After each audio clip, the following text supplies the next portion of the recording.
Good morning, children. How are you? Okay. Are you working as per the time frame you had got? Are you seriously working, children? Tell me. What was the last lesson? What was the last topic we discussed yesterday? Yes.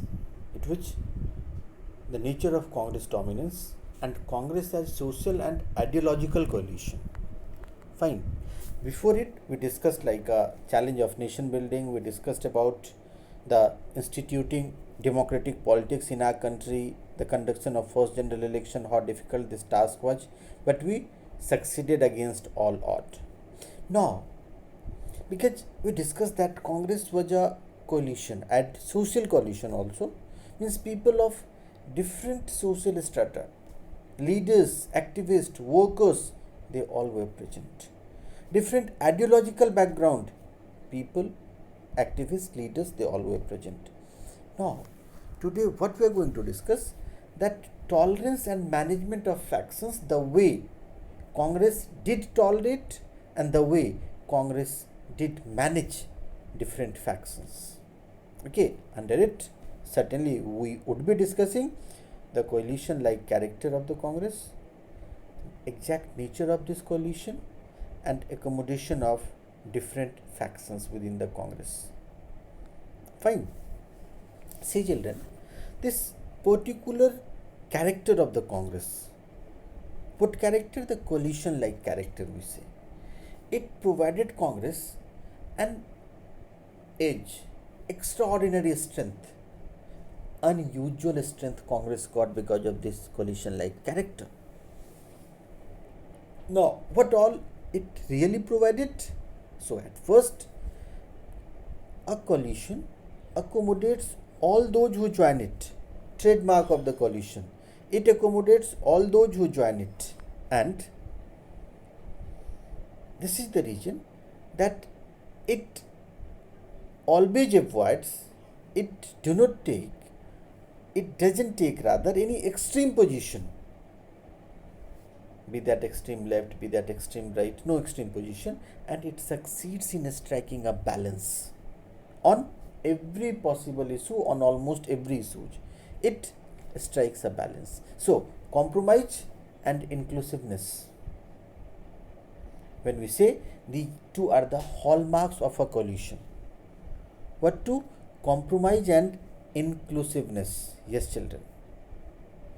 Hallmark, the term generally you must have heard regarding, or maybe in your economics textbook, that basically the characters that are born to be there.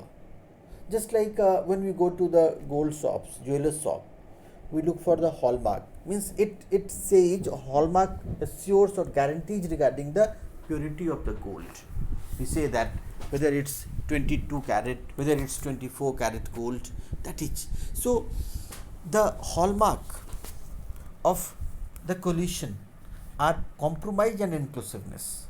You will have to include all and you will have to compromise on your stand. Okay, you can't take any extreme position. As Congress has been practicing it, so it was very difficult for the opposition, children. And this situation was in fact very strange for the opposition. Opposition found themselves in utmost difficulty. You can ask why, sir? See, opposition wanted to take any stand on any particular issue or a policy made by the government. What will be done by the side of the opposition? The ruling party, one faction of this party, they start doing so. They start doing so just like the opposition. So, where is the role of the opposition? It was difficult for the opposition to work or to survive in such a condition. Fine. Okay. Means it was difficult for the opposition, means anything that the opposition wanted to say, they were finding already it with the one faction of the ruling party, of the Congress party. Okay, so it was the part of the program and ideology of the Congress, we can say it. Second thing, that in a party that has the nature of a coalition, tolerance will be emphasized, okay, and greater tolerance of internal differences we used to find always. Internal differences are being tolerated and ambitions of various groups and leaders are accommodated. Ambitions of different groups of leaders, various groups of leaders, they are finding their place. Their ambitions are being taken care of. So, Congress in fact did both these things during the freedom struggle. Congress had already done these two things during the freedom struggle and continued to do so even after independence. So, who will challenge in this case? The Congress party. They were not capable to give a stiff challenge to a Congress party, in fact, children. So, Congress in fact allowed the presence of factions inside the party. Fine. That's why we say that even if a group, faction, exactly in the definition, exact definition of the faction, that even if a group that was not happy with the position of the party or with its share of power, the way they are enjoying the position, the way they are being sharing the power, it would remain inside the party irrespective of the position and share of power, extent of sharing the power. It would remain inside the party and fight the other groups rather than leaving the party and becoming an opposition. At no point of time they would think of going out of the party, leaving the party and becoming an opposition. These exact thing, in fact, these groups inside the party are called factions. They would never try to be opposition. They would remain inside the party, okay, irrespective of its position and share of power, extent of share of power. Fine. Some of these factions, in fact, children, some of these factions, what do we find here? That they were based on ideological considerations. Some of these factions were based on ideological considerations, but very often these factions were rooted in personal ambitions and rivalries. Okay, because the coalition nature of the Congress, they tolerated all these different groups and in fact encouraged various factions to remain inside, to be within the Congress. Okay, so when these factions were based on ideological consideration, but very often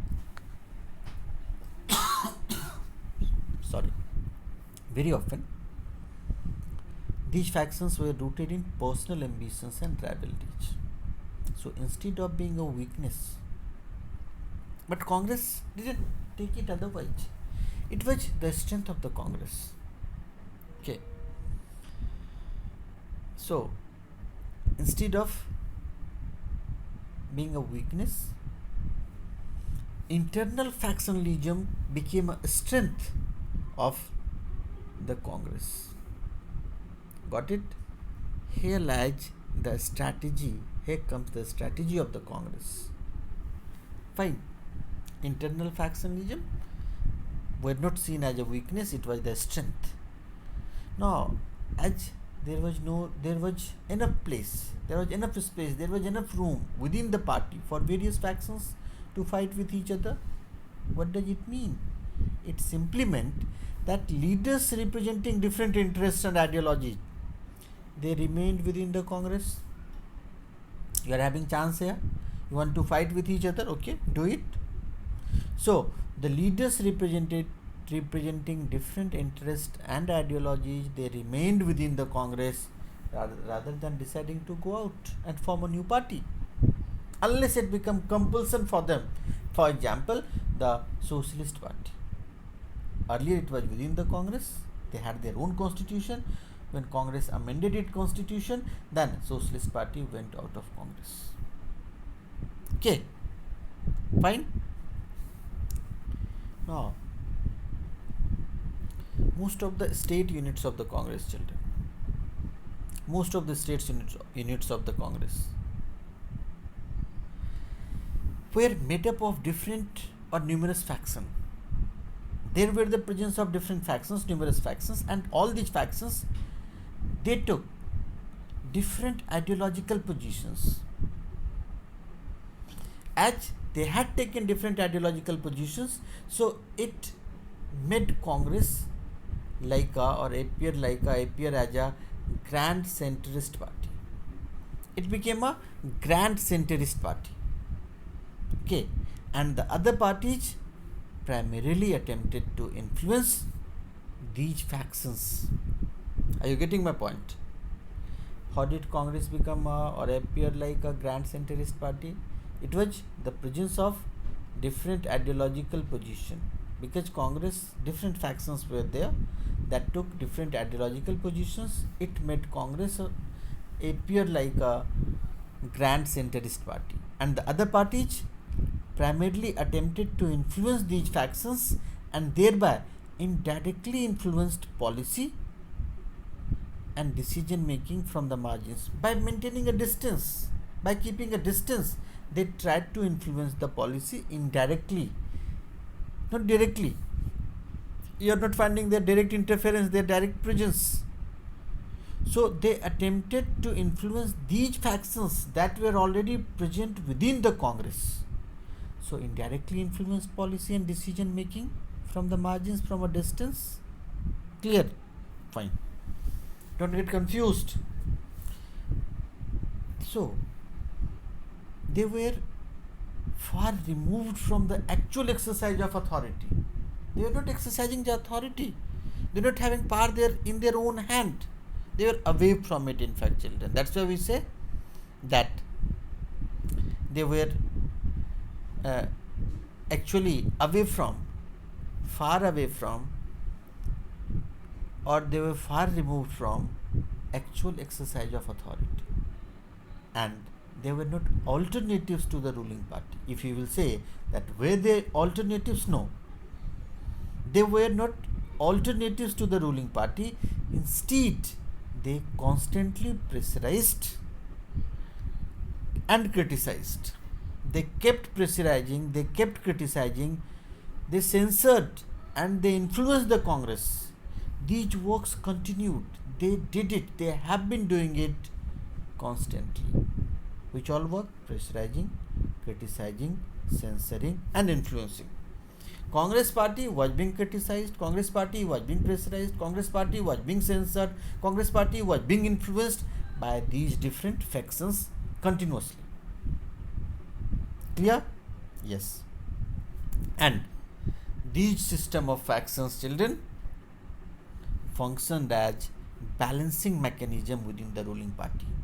Now this was the balancing mechanism within the ruling party. Okay. That's why the ruling party survived, in fact. These system of factions, they functioned as balancing mechanism within the ruling party, Congress. Political competition certainly will take place. It took place within the Congress. In that sense, in the first decade of electoral competition, we have discussed that in the beginning of this chapter. Fine, because political competition took place within the Congress.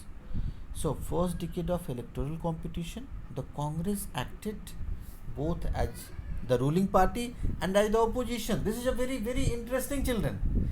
Congress was the ruling party, Congress acted as an opposition also. So, where will the opposition go? So, there were almost no opposition. For the namesake, oppositions were there. If Congress were getting 364 seats, 371 seats, opposition, the party at second place used to get 16 seats, 20 seats, 17 seats. This was the condition. That's why, children, this entire period of Indian politics has been described as, the Congress system.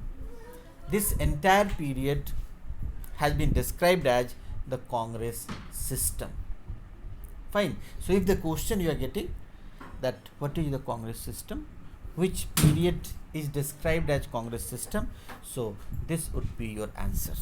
A very conceptual topic, Just go through the topic. Any question, any doubt you do have, you can ask right now, or next day before I begin the chapter, next topic rather, you ask, you clarify your doubts. Okay?